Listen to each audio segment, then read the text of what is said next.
Jag åker till Sankt Petersburg imorgon. Imorgon? Det är bara några dagar. Telefonera påstår att hemlig information har läckt från dem till Ryssland genom oss på Vektor. Ni är rysk personal här, va? Pashikovalenko heter hon. When was the last time you saw her? A few weeks ago.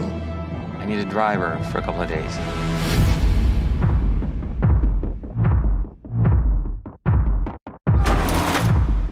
Where is she? Tell me where she is!